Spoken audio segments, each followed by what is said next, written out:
Qu'est-ce qui se passe en République gabonaise? Union, travail, justice. Il se passe que le monsieur que vous voyez derrière moi, paix à son âme, et pardon à la famille qui m'a donné l'autorisation de poster toutes les photos. Ce monsieur est décédé le 14 juillet dernier d'une cirrhose du foie. Il était pasteur dans une église du Réveil. La famille a décidé de saisir le procureur de la République pour que justice soit rendue. Et donc, moi, je ne vais faire que lire la plainte qui a été déposée auprès du procureur de la République. Et à vous, le peuple, de juger qui a tort, qui a raison. Voici la plainte qu'on m'a envoyée, notamment celle qui a déposé plainte, la responsable, la grande sœur du défunt. Ouvrez bien vos oreilles pour écouter ce qui se passe dans la République gabonaise, notamment dans le domaine des églises du Réveil. Madame Tsa Ondo Léa, elle a déposé une plainte à Libreville le 21 juillet 2025 à monsieur le procureur de la République du tribunal de première instance de Libreville. Objet: plainte contre monsieur Georges Olivier Mbazabois pour exploitation et séquestration psychologique sur feu Oloui Ondo Sosten et viol sur l'une de ses filles. Monsieur le procureur de la République, donc c'est le courrier que la famille a décidé d'adresser pour rendre justice au grand frère qui est décédé, qui est derrière.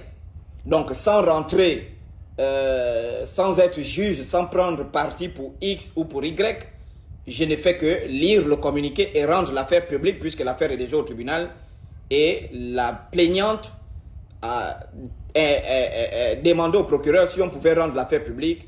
Le procureur a dit c'est à elle de faire son choix. Donc voilà, je ne veux pas qu'on me porte plainte après pour dire j'ai diffamé X ou Y. Non, voici les preuves, je ne fais que lire ce qui est écrit. Je ne suis pas responsable.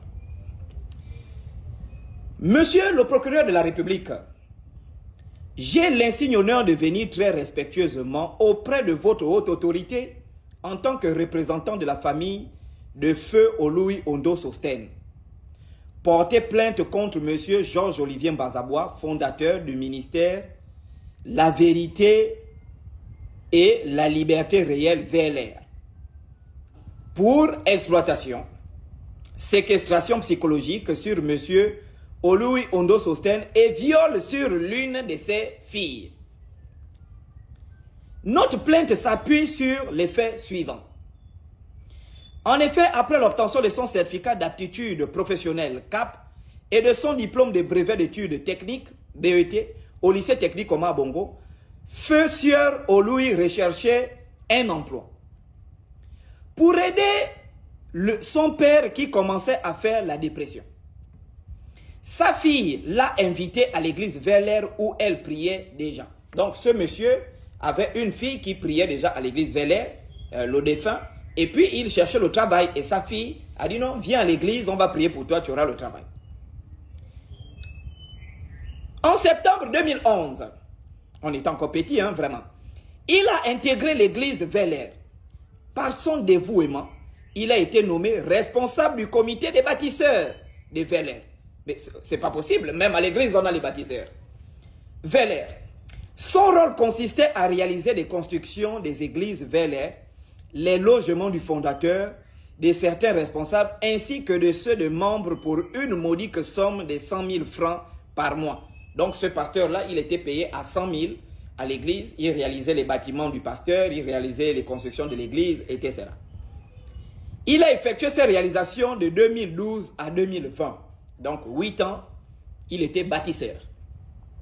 En 2015, il a été ordonné pasteur missionnaire. Le 6 janvier 2021, il est affecté avec toute sa famille sans mesure d'accompagnement à l'église VLR de Minzik, qui ne comptait plus de membres pour la relever. il s'est fait lui-même évangéliste. Ce qui signifie faire la prêche miraculeuse. Et l'église a été remplie de fidèles au fil du temps. Il ne vivait que des petites aides venant des fidèles, les villageois. Donc il était à Minzik, les villageois apportaient la banane, les tubercules, tout ça. Il n'était pas payé.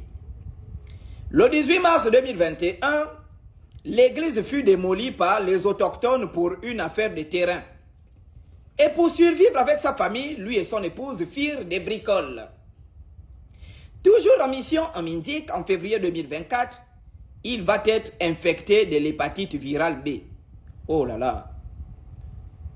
Aussitôt informé de sa sérologie, il saisit sa hiérarchie de son état de santé pour une prise en charge et celle-ci a tardivement réagi après 2 mois. C'est dans l'insistance de sa femme auprès des autres membres que les autorités de VLF vont lui demander de se prendre en photo pour confirmer son état de santé aggravé. Sur instruction du dirigeant de VLR, il descendit sur Libreville sur fonds propres en empruntant l'agence Major. Après des consultations à l'hôpital général, il fut interné. L'église a pris en charge ses soins d'hospitalisation avec l'assurance maladie pour une durée d'1 semaine.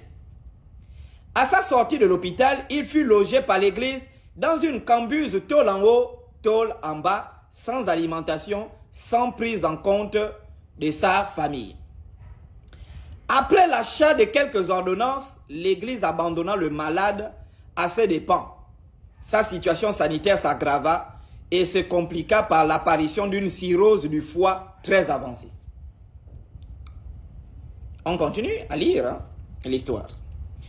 Le 6 juin, il reçoit l'information du décès de son père Ondo Ovono Julien. Oh là là, étant déjà malade, son père décède.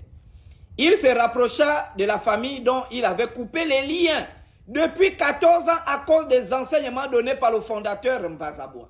Quand je vous dis, mes frères, n'abandonnez jamais vos familles, vos parents pour les choses des églises. Ne le faites jamais. Vous ne voulez pas comprendre. Donc il avait coupé les liens depuis 14 ans. À la vue choquante de l'état de santé de Sostène, il nous expliqua son périple avec le pasteur. Nous lui avons demandé de nous conduire dans son lieu d'habitation, un lieu inconfortable et inhumain. Ne pouvant pas supporter cet état de fait, nous l'avons récupéré ensuite amené aux urgences du CHU d'Akanda le 6 juillet. Et le 14 juillet 2025, à 11h35 minutes, il mourut. Non, il est mort, hein? Vraiment, paix à son âme. Que les ancêtres t'accueillent dans leur demeure. Pendant qu'il était dans un état aggravé, le pasteur utilisa la petite sœur de Louis, qui est sa collaboratrice, pour lui intimer l'ordre de signer sa démission sans état d'âme. Informé de son refus d'obéir, le pasteur envoya des messages d'urgence et des audios via WhatsApp demandant à tous les membres VLR dans le monde de rompre tout contact avec Monsieur Oloui et qu'il ait raison ou tort, les membres de ces différentes églises doivent le soutenir sans réfléchir, auquel cas ils recevront la foudre de Dieu. Et aussi qu'il ne payerait aucun centime. En fouillant dans les affaires de Sostène après son décès, nous avons trouvé les effets suivants. Le récépissé légalisé de l'église VLR, l'attestation d'émission par l'ordre, voilà tout ça là, sur document était ça. En s'engageant à servir, M. Olivier Mbazaboua soumis à Sostène acceptait les exigences doctrinaires inscrites dans la fiche de baptême de VLR, dont demeurer loyal au fondateur, devenir l'ALO, l'agent des renseignements, les membres de VLR, voilà, se marient entre eux, mais pas avec les personnes venues d'ailleurs, honorer tous les engagements financiers, offrir, acheter et gagner des terrains et les missions pour VLR, s'occuper uniquement de la famille de croissance et non de la famille biologique. Je vous lis la suite de ce communiqué, messieurs et dames, il est long le communiqué. Donc, partie 2. Outre ce fait que nous avons reçu le témoignage de notre fille, qui nous a informé que M. Mbazaboua a abusé d'elle plusieurs fois pendant qu'elle était déjà mariée. M. Mbazaboua nous a arraché non seulement à l'affection de notre fils à travers ses enseignements doctrinaux pendant 14 ans, mais aussi a détruit sa famille. Il a envoyé notre nièce Piga Oloui Sostina, donc la fille du défunt, la fille de ce défunt, Sostina, après son bac, implanter une église au Togo, au prétexte qu'il prendrait en charge ses études. L'enfant arrivé dans ce pays constata qu'il l'avait inscrit dans un centre de formation pour réparation de motos.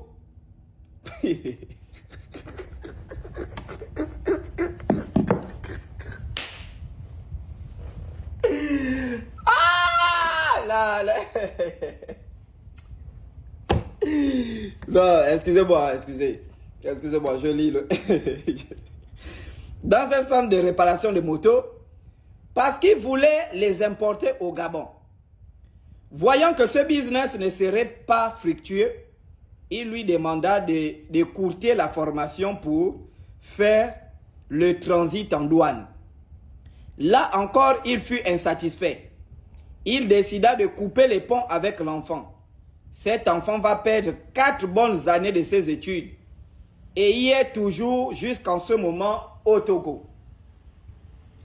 Vu que notre fils, Feu Oloui Sosten, était travailleur à VLR de 2011 jusqu'au jour de son décès, nous demandons que VLR prenne en totalité les charges des obsèques de ce monsieur. Le corps se trouve actuellement à Gabosep. Donc à l'heure où j'ai lu le communiqué, le corps est à Gabosep. La famille n'a pas l'argent pour... Voilà, donc il souhaite que... voilà. Vu que le fondateur de VLR, M. Georges-Olivier Mbazaboua, a arraché à notre affection notre fils en l'endoctrinant, en le séquestrant psychologiquement par ses enseignements de 2011 jusqu'au jour de son décès, violer notre fille, détruire les études de notre nièce, nous, famille de Feu Oloui Ondo Sosten, nous lui demandons le dommage d'intérêt de 50 millions de francs et qu'il paie de ses actes. Dans l'attente d'une suite favorable, je vous prie d'agréer, monsieur le procureur de la République, l'expression de mon profond respect. Madame Ntsa Ondo Léa, la grande sœur du défunt.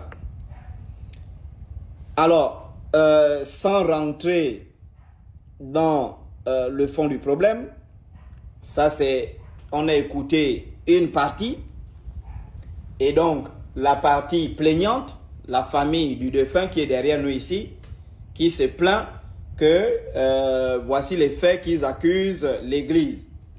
Maintenant, dans la suite de cette histoire, nous allons écouter également la version de l'Église par rapport à cette histoire. Donc, toutes choses égales par ailleurs, nous continuons le combat en République gabonaise, Union, Travail, Justice.